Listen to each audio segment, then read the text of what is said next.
Why people freeze under pressure? किसी meeting में, conversation में जब सडनली आपको स्पॉट पर डाल दिया जाए, so sometimes it becomes little bit challenging to tackle those situations. But no worries, in today's video, we are going to learn that how to stop freezing under pressure and start responding.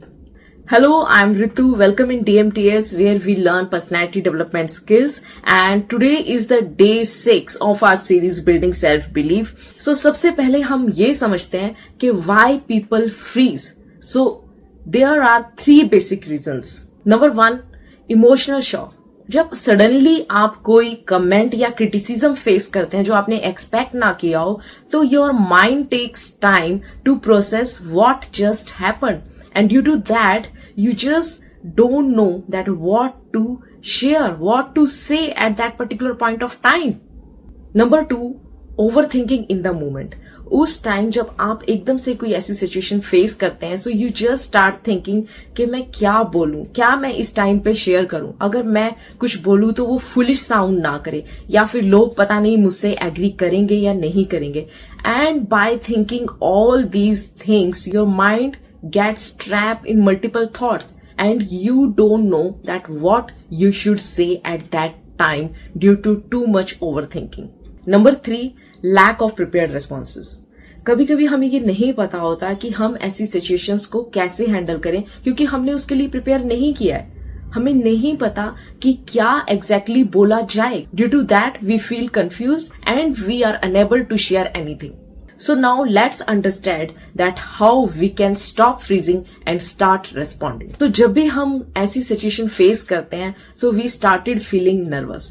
So पहली चीज, जो पहला action आपको उस time पे लेना है, that you need to calm down yourself.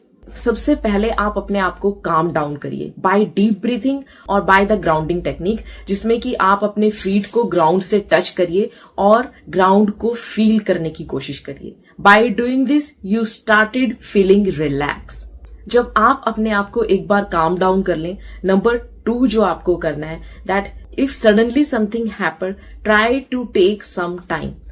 Just ask some question like, could you help me to understand that what happened, or is there any issue?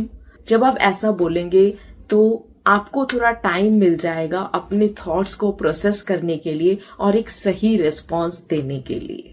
Number 3 जो आपको करना है, that just think about 1 clear sentence. एक clear चीज जो आप उस time पर बोलना चाहते हैं. You don't need to over explain, you don't need to exaggerate, just think about the 1 thing and convey it there.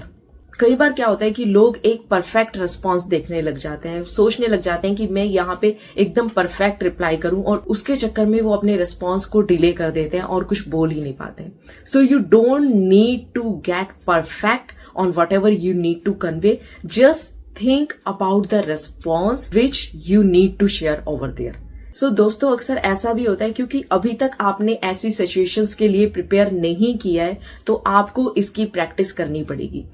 जब भी आप लो स्टेक सिचुएशन में हैं, अपनी फैमिली, फ्रेंड्स, कैजुअल सिचुएशंस में, जहां पे आप अपनी थॉट्स को इजीली कन्वे कर सकते हैं, वहां पे इन टिप्स को अप्लाई करना शुरू करिए. और जब आप इसको रेगुलरली करते चले जाएंगे तो ये आपकी एक हैबिट डेवलप हो जाएगी, and then high stake situation में भी आप इजीली रिस्पॉन्ड कर पाएंगे. सी, क्योंकि अब तक आपका एक पैटर्न रहा है कि आपको ये नहीं पता, आप फ्रीज हो जाते थे अक्सर, सो आपको इसकी एक प्रैक्टिस करना जरूरी है. जब आप इसकी रेगुलर प्रैक्टिस करेंगे, then you will definitely respond to such situations calmly and with clarity. I hope now you know that how you can stop freezing under pressure and start responding. If you have any query, just write down in the comment section. I will definitely try to resolve it. And now I'll see you in the next video. That will be the day 7 of our series Building Self-Belief. दोस्तों, मुझे ये जरूर बताइए कि आपको ये series कैसी लग रही है, जहां पे हम अपना सेल्फ बिलीफ बनाने की कोशिश कर रहे हैं. आपके comments, they really matters to me a lot. If you have gotten some value from this video, just like it, share it with your friend who needs it. And now I'll see you in the next video. Till then, stay tuned and take care. Thank you.